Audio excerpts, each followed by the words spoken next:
Radio needs 89.6 FM. सुने बातें काम की।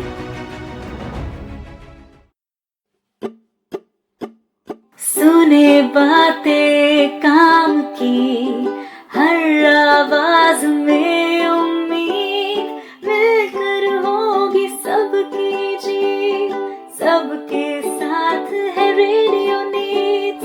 सुने बातें काम की, हर आवाज में उम्मीद, मिलकर होगी सबकी जीत, सबके साथ है रेडियो नीड्स।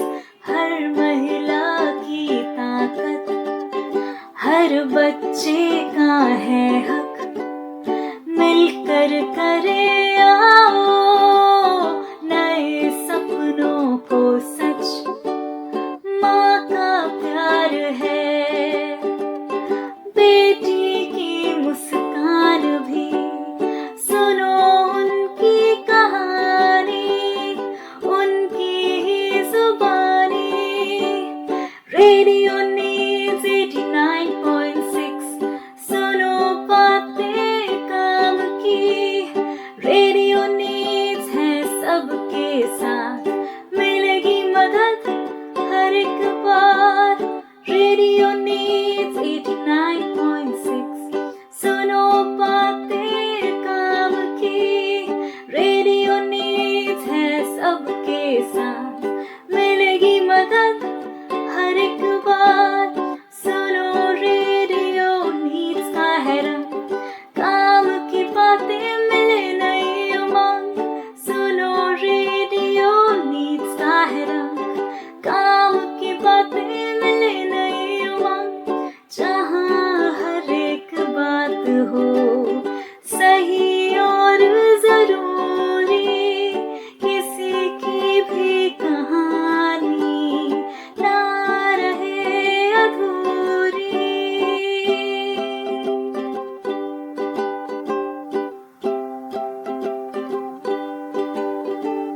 रेडियो नीड्स 89.6, सुनो बातें काम की। रेडियो नीड्स है सबके साथ, मिलेगी मदद हर एक बार। रेडियो नीड्स 89.6, सुनो बातें काम की। रेडियो नीड्स है सबके साथ, मिलेगी मदद हर एक बार, मिलेगी मदद हर एक बार, मिलेगी मदद हर एक बार।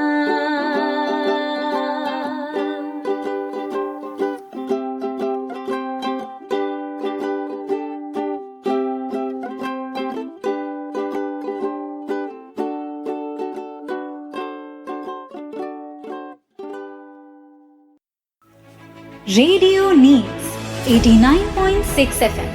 सुने बातें काम की। नमस्कार, आप सुन रहे हैं रेडियो नीड्स 89.6 एफएम। सुने बातें काम की विद आपका दोस्त, आपका होस्ट आरजे रवि। आप सभी श्रोताओं का स्वागत करता हूं रेडियो नीड्स में, जहां बात होती है समाज की, बदलाव की और आपकी। आज हम बात करने जा रहे हैं ऐसे विषय पर जो हमारे समाज का एक संवेदनशील पहलू है, जुवेनाइल जस्टिस यानी किशोर न्याय। क्या आप जानते हैं कि हर कोई बच्चा यानी 18 साल से कम उम्र का लड़का या लड़की कोई अपराध करता है तो उसके साथ कानून अलग तरीके से पेश आता है। दोस्तों, बच्चे अगर गलती करते हैं तो क्या उन्हें सिर्फ सजा मिलनी चाहिए या सुधार का मौका भी मिलना चाहिए? जुवेनाइल जस्टिस एक्ट यही कहता है कि बच्चे को सजा नहीं, सुधार मिलना चाहिए। उन्हें शिक्षा, काउंसलिंग और सहारा मिलना चाहिए ताकि वे एक अच्छे भविष्य बना सके। सोचिए, अगर किसी बच्चे से गलती हो जाए और समाज उसे हमेशा के लिए अपराधी मान ले तो क्या वो कभी बदल पाएगा? हम सबका फर्ज है कि हम ऐसे बच्चे को जज ना करें बल्कि उन्हें गाइड करें। तो आइए दोस्तों, हम मिलकर एक ऐसा समाज बनाएं जहां हर बच्चे को मिले दूसरा मौका, समझदारी और सहारा, क्योंकि हर बच्चा सिर्फ आज का हिस्सा नहीं बल्कि कल का भविष्य है। तो इस विषय पे हम लोग विशेष रूप से चर्चा करेंगे और इस विषय को विस्तार से बताएंगे आरजे मेधा। क्या है जुवेनाइल जस्टिस? तो तब तक आप बने रहिए हमारे साथ और सुनते रहिए रेडियो नीड्स 89.6 FM। सुने बातें काम की। Radio needs 89.6 FM। सुने बातें काम की। नमस्कार साथियों, स्वागत है आपका रेडियो नीड्स 89.6 FM सुने बातें काम की विथ योर होस्ट एंड दोस्त मेधा। स्वागत है आपका एक खास शैक्षिक श्रृंखला में। हर सवाल का जवाब, हर बात समझाने का नया अंदाज। जैसा कि आप जानते हैं कि हमने इस पॉडकास्ट के एपिसोड्स के थ्रू बाल कल्याण से जुड़े प्रत्येक पहलू को क्रमबद्ध तरीके से और विस्तार में कवर किया है। हमारे इन एपिसोड्स में विशेषज्ञों की राय, जमीनी हकीकत, सरकारी योजनाओं का विश्लेषण तथा प्रेरणादायक कहानियां शामिल है जो आपको इस मुद्दे को बेहतर ढंग से समझने और इसके समाधान में योगदान देने में मदद करेगी। यहां हम उन विषयों पर चर्चा करते हैं जो आपकी रोजमर्रा की जिंदगी से जुड़ा होता है। यहां ज्ञान केवल किताबी नहीं होता, बल्कि ऐसा जो आपको हर दिन कुछ नया सोचने और सीखने के लिए मजबूर कर दे और आपके आसपास होने वाले किसी भी अन्याय के खिलाफ आवाज उठाने के लिए आपको सशक्त बनाए। तो आप ये सुनिश्चित करें कि आप जागरूक रहे, जागरूकता फैलाएं और इस आंदोलन का हिस्सा बने, क्योंकि एक सुरक्षित और समृद्ध भविष्य के लिए बच्चों की भलाई हमारी प्राथमिकता होनी चाहिए। आज का विषय है बाल न्याय अधिनियम यानी जुवेनाइल जस्टिस एक्ट। भारत में बच्चों से संबंधित अपराध और संरक्षण के मामलों को देखने के लिए बनाया गया एक विशेष कानून है जिसे जुवेनाइल जस्टिस एक्ट बोलते हैं या बाल न्याय अधिनियम। यह अधिनियम मुख्य रूप से उन बच्चों के अधिकारों और कल्याण की रक्षा करता है जो किसी अपराध में शामिल होते हैं या जो समाज में उपेक्षित और असहाय स्थिति में हैं। इस कानून का मुख्य उद्देश्य यह सुनिश्चित करना है कि नाबालिगों को उनके विकास के अनुकूल न्याय प्रणाली मिले और उनके पूर्णवास पर विशेष ध्यान दिया जाए। बाल अपराध, जिसे किशोर अपराध भी कहा जाता है, उन अपराधों को दर्शाता है जो 18 वर्ष से कम उम्र के बच्चों द्वारा की जाती है। किशोरों द्वारा किए गए अपराध अलग अलग प्रकार के हो सकते हैं, जैसे चोरी, मारपीट, नशे की लत से जुड़े अपराध, साइबर अपराध या कभी कभी गंभीर अपराध जैसे हत्या और बलात्कार। समाज में बदलते सामाजिक आर्थिक हालात, इंटरनेट और डिजिटल मीडिया की बढ़ती पहुंच, पारिवारिक माहौल, मानसिक स्वास्थ्य समस्याएं और बुरी संगति जैसी कई कारक किशोर अपराध को बढ़ावा देता है। भारत में किशोर न्याय प्रणाली का विकास समय समय पर विभिन्न कानूनों और संशोधनों के माध्यम से हुआ है। जैसे 1850 में पहली बार अप्रेंटिस एक्ट लागू किया गया जो नाबालिग अपराधियों के पूर्णवास पर केंद्रित था। इसके बाद 1986 में जुवेनाइल जस्टिस एक्ट लागू किया गया जो विशेष रूप से किशोर अपराधियों के लिए एक अलग न्यायिक प्रणाली स्थापित करने का प्रयास था। लेकिन निर्भया कांड 2012 के बाद जब एक 16 वर्षीय किशोर भी इस अपराध में शामिल पाया गया, तब इस अधिनियम में महत्वपूर्ण बदलाव किए गए।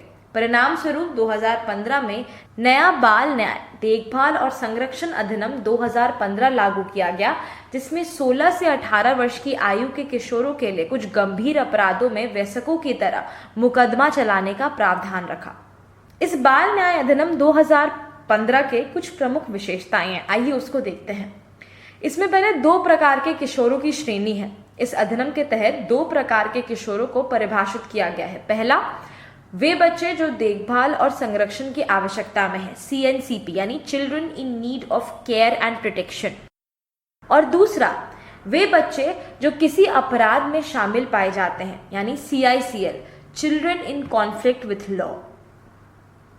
यदि कोई किशोर 16 से 18 वर्ष की उम्र में कोई गंभीर अपराध जैसे हत्या, बलात्कार या अन्य जघन्य अपराध करता है तो उस पर वयस्क की तरह मुकदमा चलाने की प्रक्रिया शुरू की जाती है।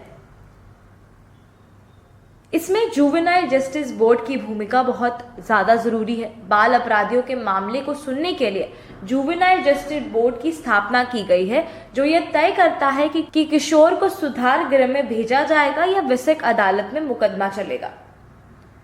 तो जो बच्चे अनाथ, बेसहारा या शोषण का शिकार हैं, उनके पुनर्वास के लिए बाल कल्याण समिति यानी चाइल्ड वेलफेयर कमेटी का गठन किया गया है। इस अधिनियम में यह भी प्रावधान किया गया है कि अनाथ और परित्यक्त बच्चों को कानूनी रूप से गोद लेने की प्रक्रिया को सरल बनाया जाए। तो चलिए जरा हम यह भी देख लेते हैं कि जुवेनाइल जस्टिस बोर्ड क्या है, जिसकी मैंने बात की। बाल अपराध की समस्या विश्व भर में एक महत्वपूर्ण सामाजिक मुद्दा है और बच्चों के संरक्षण और पुनर्वास के लिए न्याय प्रणाली में विशेष संस्थाओं की आवश्यकता होती है। तो भारत में बाल अपराधियों के मामलों की सुनवाई के लिए जुवेनाइल जस्टिस बोर्ड की स्थापना की गई थी। इसका उद्देश्य न केवल न्याय देना है, बल्कि अपराध करने वाले बच्चों का पुनर्वास और सामाजिक पुनः स्थापना भी सुनिश्चित करना है।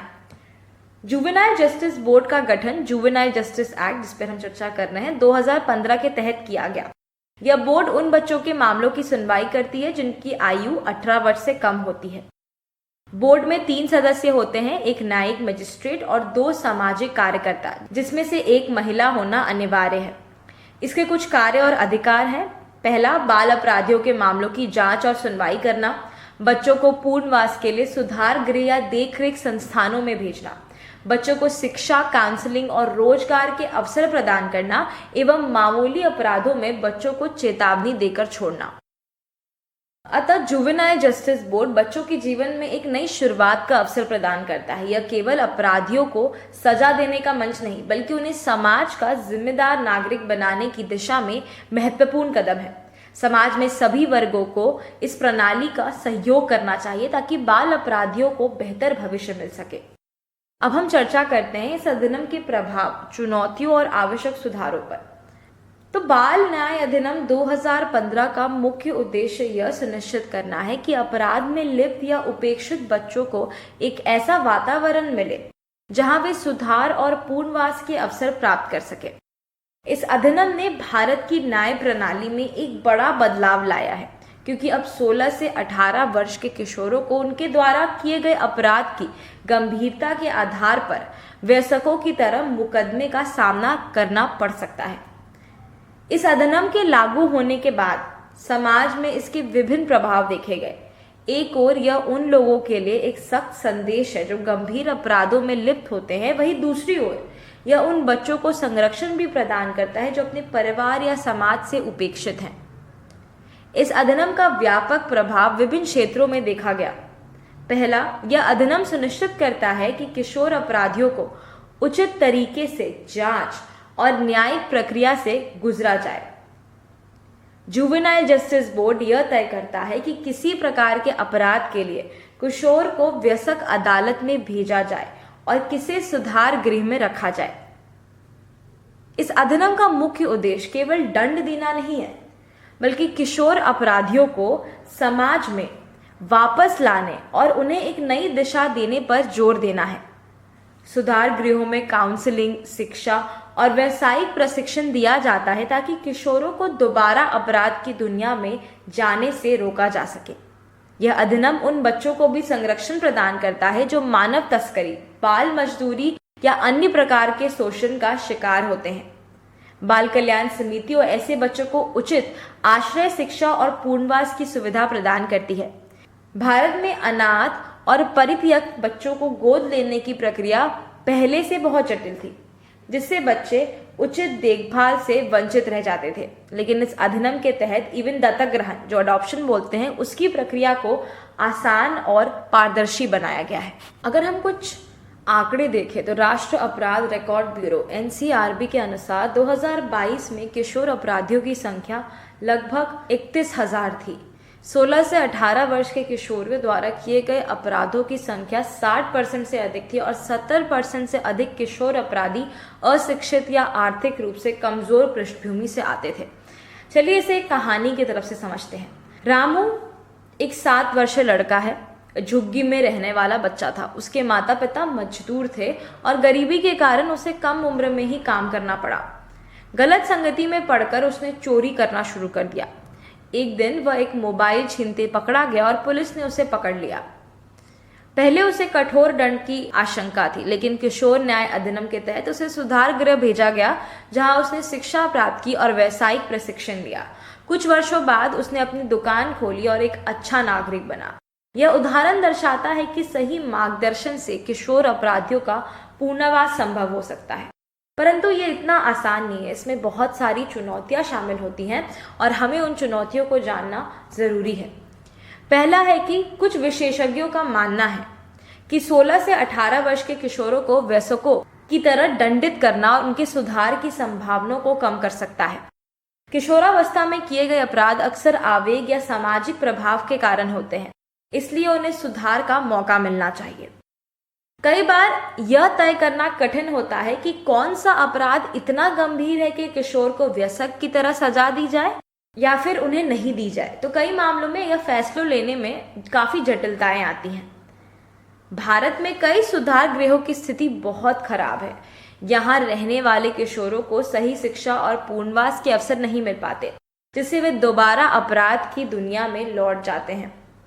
हाल के वर्षों में किशोरों द्वारा किए जाने वाले अपराधों में वृद्धि देखी गई। इंटरनेट, सोशल मीडिया और बढ़ती हिंसा के कारण किशोर आसानी से गलत रास्ते पर जा सकते हैं। इस समस्या से निपटने के लिए केवल कठोर कानून पर्याप्त नहीं है, बल्कि नैतिक शिक्षा और मानसिक स्वास्थ्य सहायता की भी आवश्यकता है। बाल न्याय अधिनियम 2015 को लागू किए गए कई वर्ष हो चुके हैं और इस दौरान इसके प्रभावों का व्यापक अध्ययन किया गया है। इम्पैक्ट क्या रहा है इसका, उसका मॉनिटरिंग और इवैल्यूएशन किया गया है।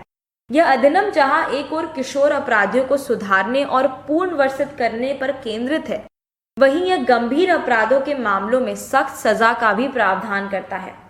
इसके कारण कुछ सकारात्मक बदलाव देखे गए हैं, लेकिन कई आलोचनाएं भी सामने आई हैं। इस अधिनियम की सफलता कुछ इस प्रकार है। पहला, इस कानून के तहत कई किशोर अपराधियों को सुधार गृह में भेजकर उनकी मानसिकता बदलने और उन्हें समाज में पुनः शामिल करने का प्रयास किया गया है।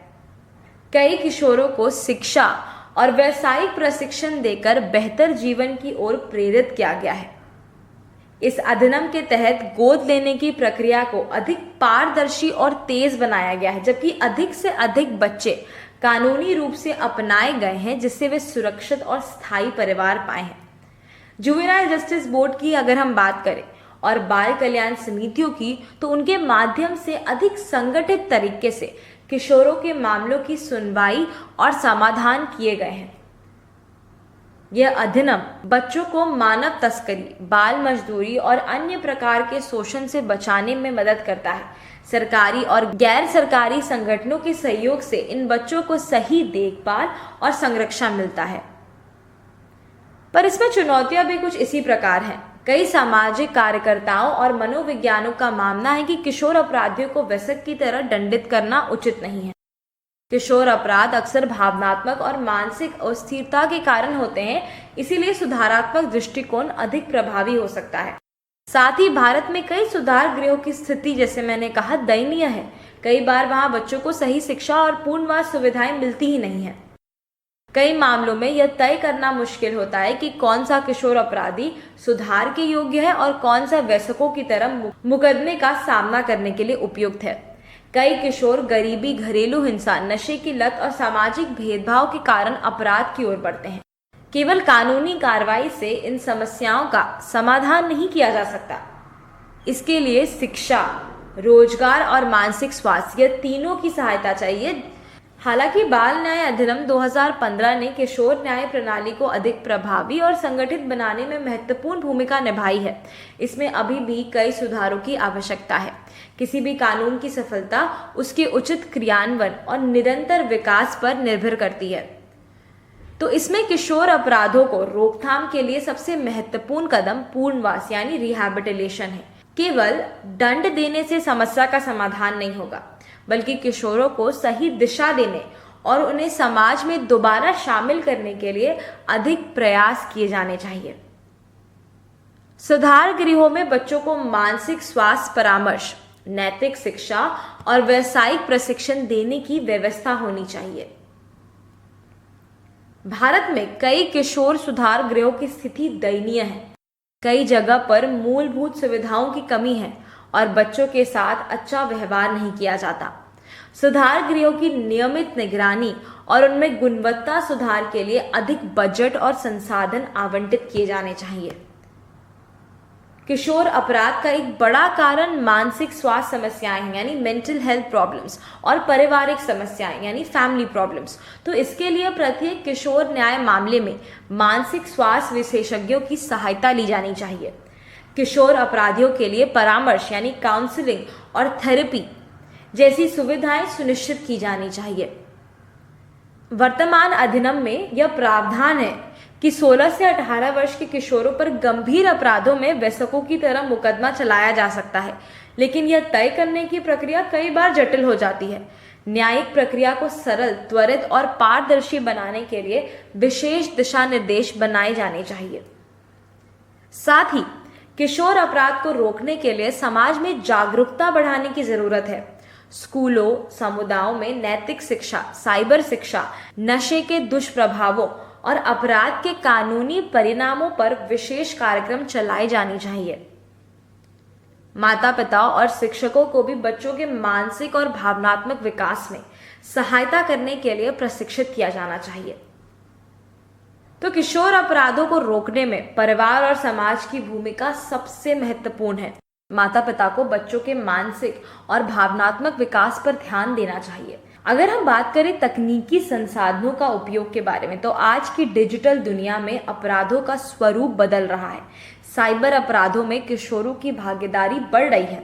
इसीलिए किशोर न्याय प्रणाली में टेक्नोलॉजी का अधिक उपयोग किया जाना चाहिए, जिससे ऑनलाइन शोषण, बुलिंग और अन्य डिजिटल अपराधों को रोका जा सके। अब हम चर्चा करेंगे कि भारत में किशोर न्याय प्रणाली के भविष्य और इसके प्रभावी क्रियान्वयन के लिए आवश्यक कदमों पर। किशोर अपराध एक जटिल सामाजिक समस्या है और इसे केवल कानूनी दंड के माध्यम से हल नहीं किया जा सकता। भारत में बाल न्याय अधिनियम 2015 लागू होने के बाद कुछ सुधार अवश्य हुए हैं, लेकिन अब भी यह आवश्यक है कि किशोर न्याय प्रणाली को और अधिक प्रभावी और न्याय संगत बनाया जाए। इसके लिए कुछ ऐसे महत्वपूर्ण कदम उठाने होंगे, जैसे किसी भी कानून की सफलता उसके सही क्रियान्वयन पर निर्भर करती है। भारत में कई बार देखा गया है कि अच्छे कानून बनने के बावजूद उनका पालन सही ढंग से नहीं हो पाता। इसलिए किशोर न्याय अधिनियम को प्रभावी बनाने के लिए कुछ ऐसे कदम उठाने चाहिए। यह सुनिश्चित करना होगा कि सुधार गृह और किशोर न्याय बोर्ड सही ढंग से कार्य कर रहे हैं। उनकी मॉनिटरिंग होनी चाहिए, रेगुलर इवैल्यूएशन, नियमित निरीक्षण और ऑडिट किया जाना चाहिए। सरकार को स्वतंत्र एजेंसियों को इन संस्थाओं की स्थिति की समीक्षा करने की अनुमति देनी चाहिए। वर्तमान में किशोर न्याय बोर्ड और बाल कल्याण समितियां सभी जिलों में प्रभावी रूप से काम कर पा रही है, लेकिन इन्हें अधिक प्रशिक्षित अधिकारियों, मनोवैज्ञानिकों और समाज सेवियों के साथ सशक्त बनाया जाना चाहिए। पुलिस और न्यायाधीशों को किशोर प्रणाली से जुड़े मामलों को समझने और संवेदनशीलता से निपटने के लिए विशेष प्रशिक्षण दिया जाना चाहिए। कई बार पुलिस द्वारा किशोर अपराधियों के साथ वयस्क अपराधियों जैसे व्यवहार किया जाता है, जो इस अधिनियम के मूल भावना के विपरीत है। अब किशोर अपराध रोकथाम के लिए कुछ ठोस उपाय ऐसे हैं। नैतिक शिक्षा को स्कूल पाठ्यक्रम का अनिवार्य हिस्सा बनाना चाहिए। आपको भी बात करनी चाहिए इसके बारे में अपने सर्कल्स में।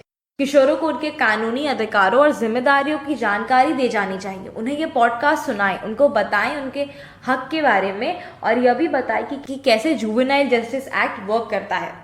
कई किशोर अपराध नशे और इंटरनेट के दुरुपयोग के कारण होते हैं। सरकार और समाज को मिलकर साइबर अपराधों और ड्रग्स के खतरों के प्रति किशोरों को जागरूक करना चाहिए।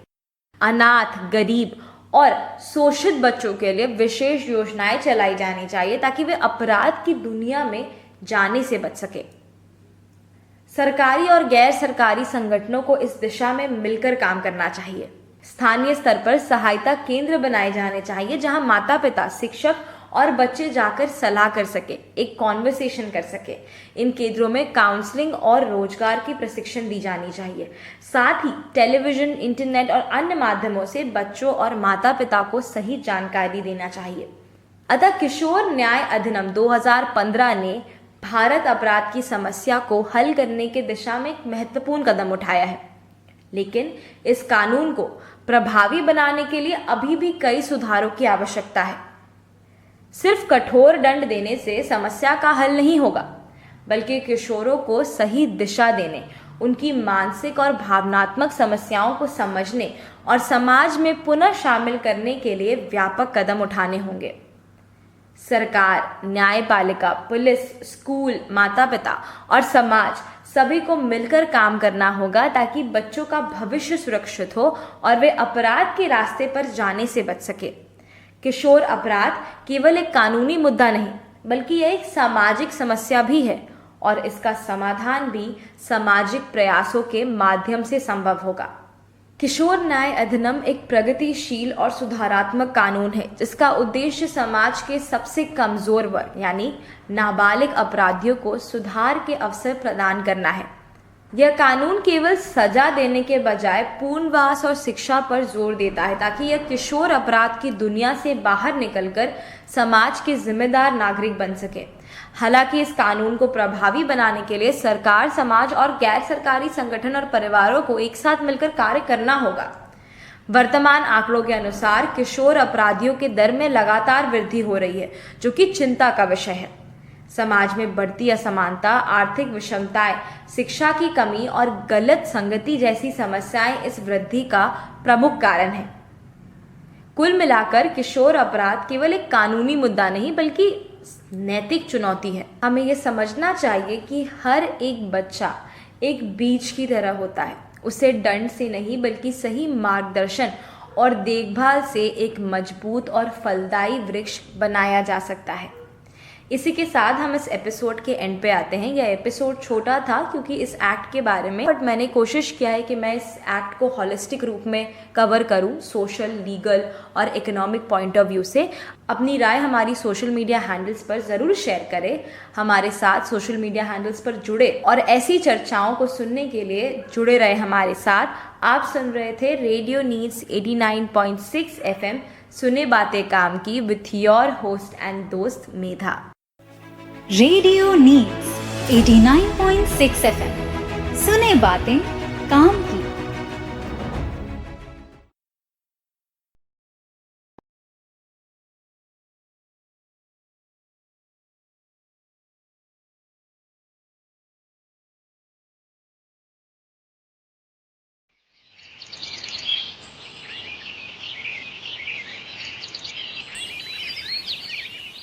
भारत की 1/3 से ज्यादा आबादी बच्चों की है।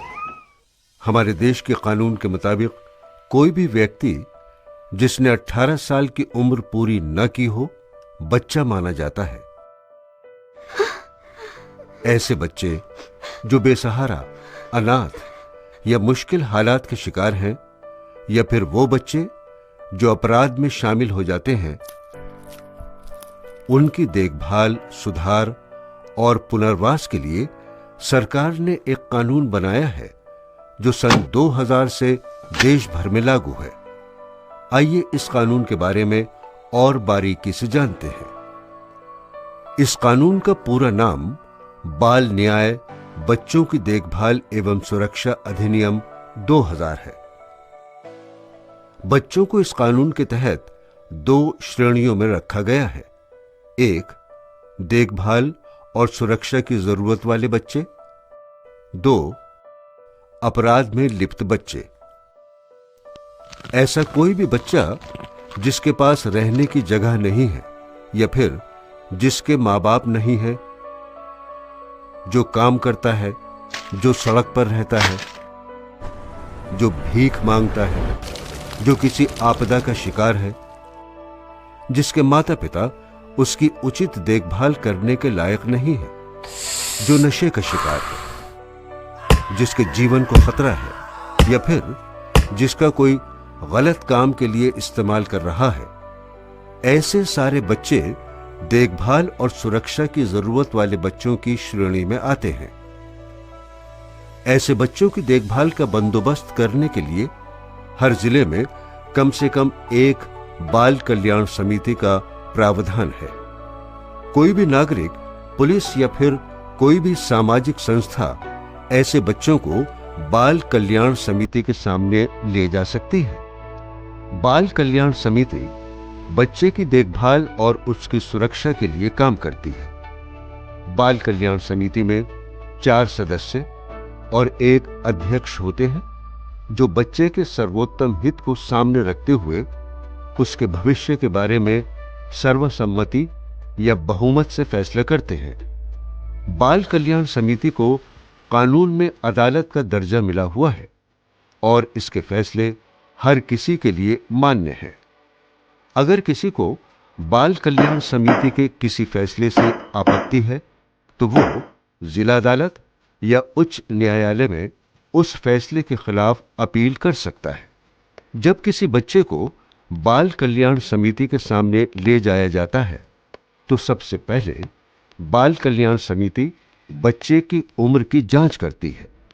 उम्र की जांच या तो स्कूल के रिकॉर्ड या फिर जन्म प्रमाण पत्र के आधार पर की जाती है, और अगर बच्चे के पास उसकी उम्र का कोई दस्तावेज नहीं है तो फिर बाल कल्याण समिति उम्र की डॉक्टरी जांच का आदेश देती है।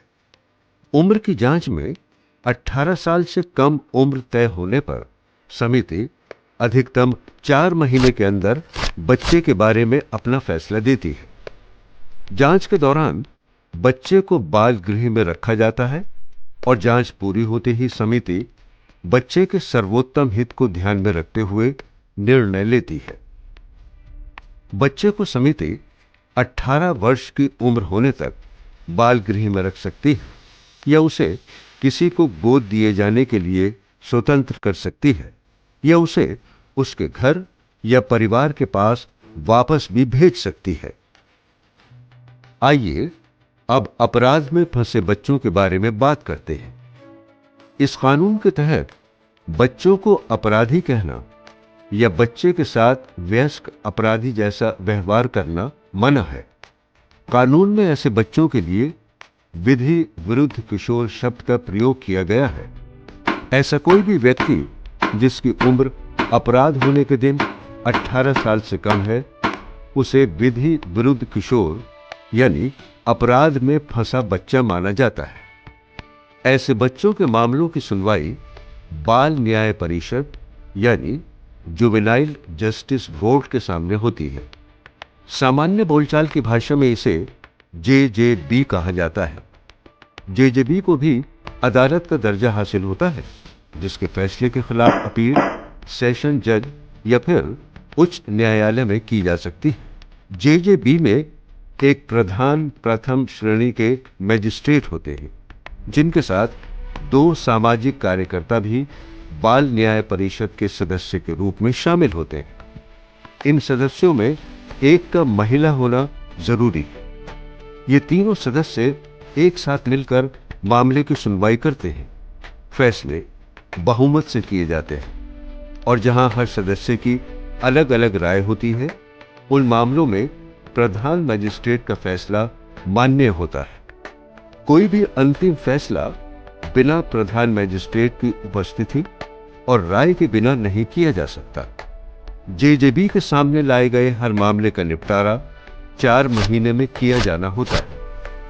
विशेष परिस्थितियों में JJB इस अवधि को 2 महीने के लिए और बढ़ा सकती है, लेकिन ऐसा करते वक्त ये जरूरी होता है कि JJB अपने फैसले में अवधि बढ़ाए जाने की वजह का उल्लेख करे। ऐसे मामले जिनमें बच्चा किसी गंभीर अपराध में लिप्त पाया गया है और JJB 4 से 6 महीने के अंदर मामले का निपटारा नहीं कर पाती है, तो ऐसा मामला निरस्त कर दिया जाता है। आइए अब बात करते हैं पुलिस की भूमिका के बारे में। इस कानून में एक विशेष बाल पुलिस इकाई की व्यवस्था की गई है।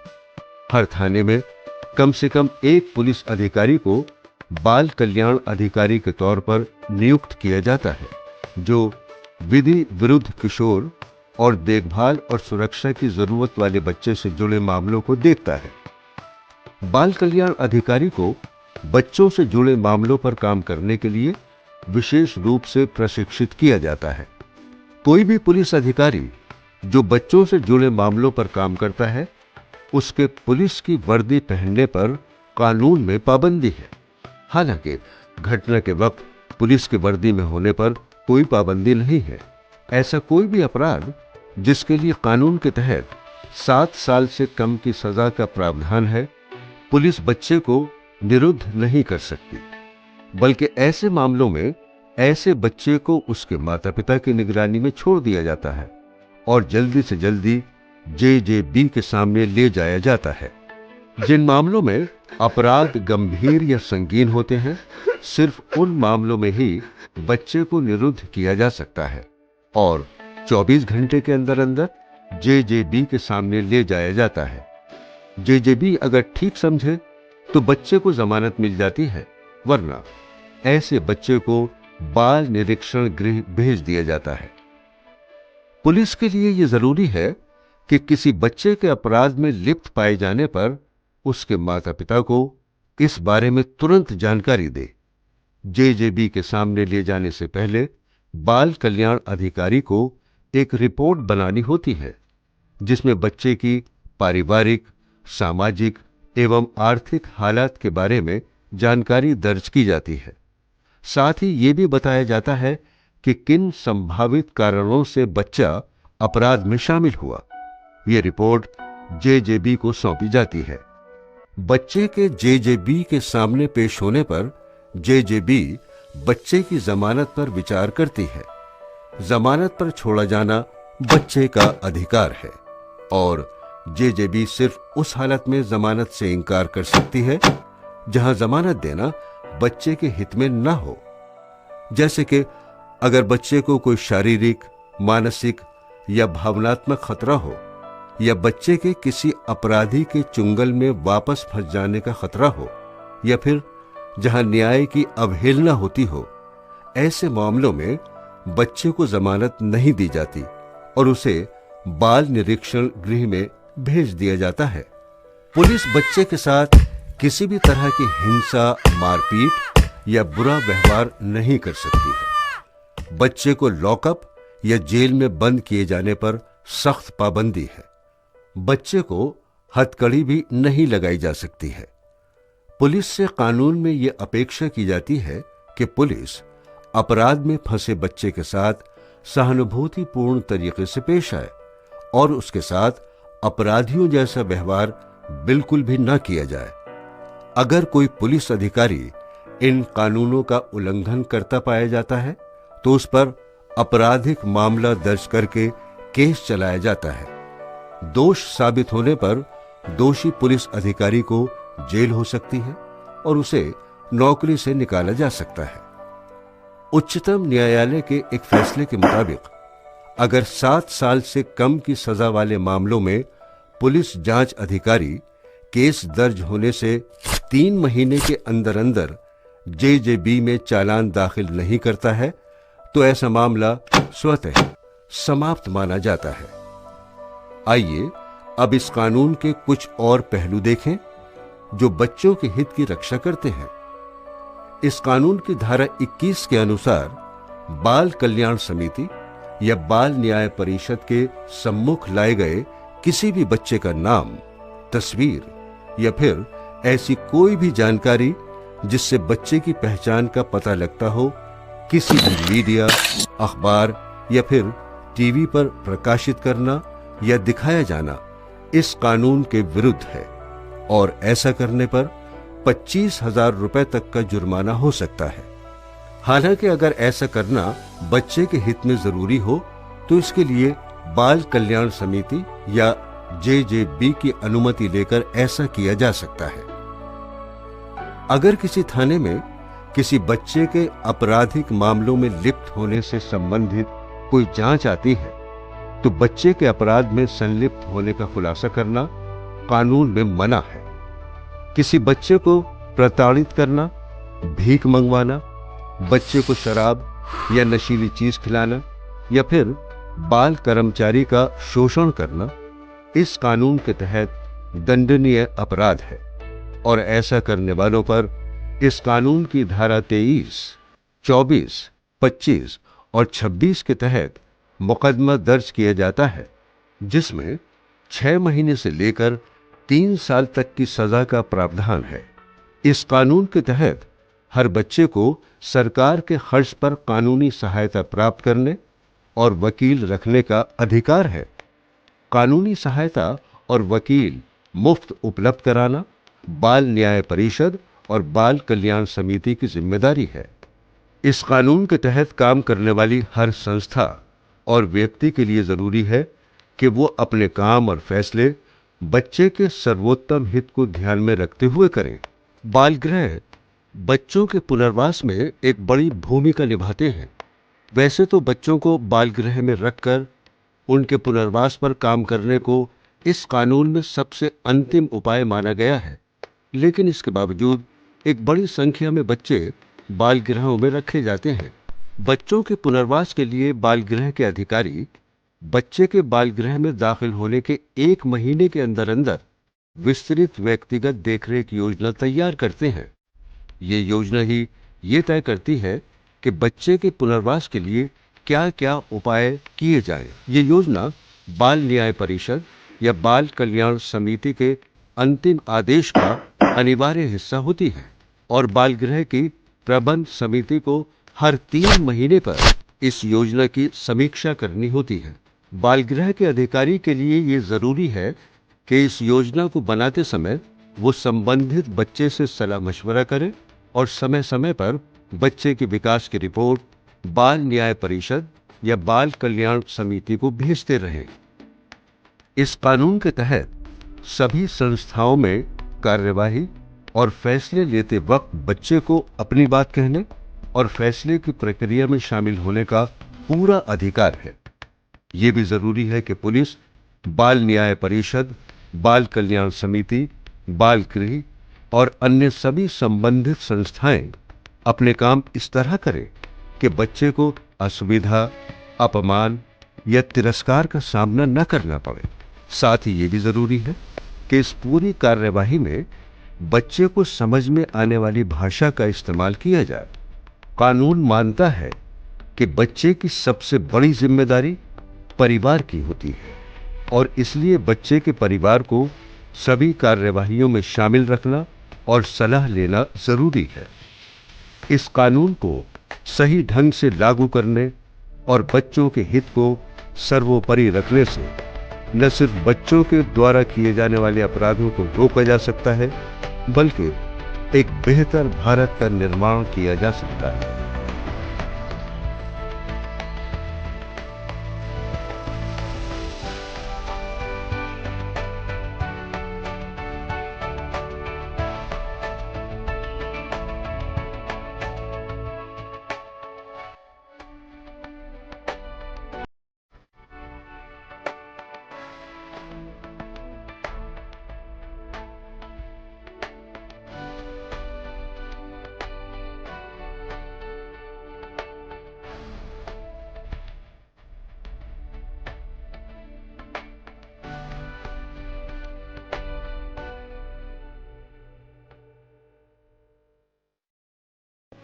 रेडियो नीड्स 89.6 FM सुने बातें काम की।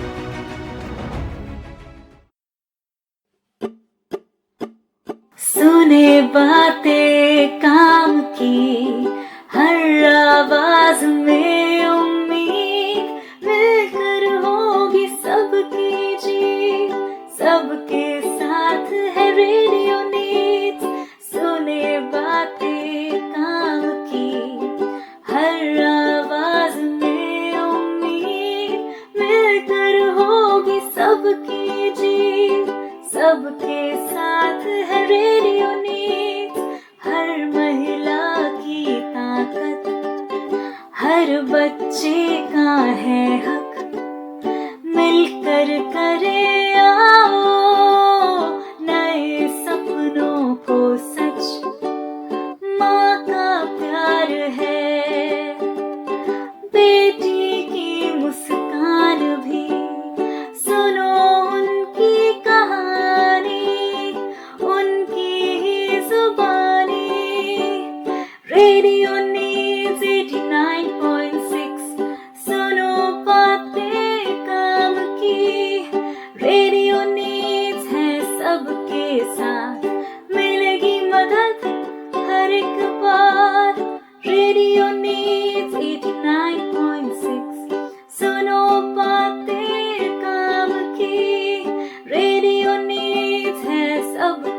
साथ मिलेगी मदद हर एक बार।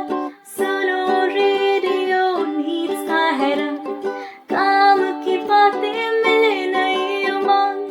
सुनो रेडियो नीड्स का है रंग, काम की बातें मिले नई उमंग।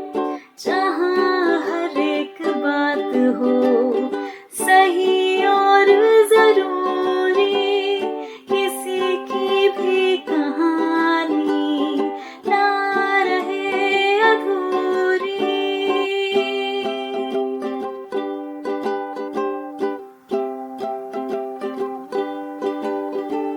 रेडियो नीड्स 89.6, सुनो बातें काम की। रेडियो नीड्स है सबके साथ मिलेगी मदद हर एक बार। रेडियो नीड्स 89.6, सुनो बातें काम की। रेडियो नीड्स है सबके साथ मिलेगी मदद हर एक बार। मिलेगी मदद हर एक बार, मिलेगी मदद हर एक बार।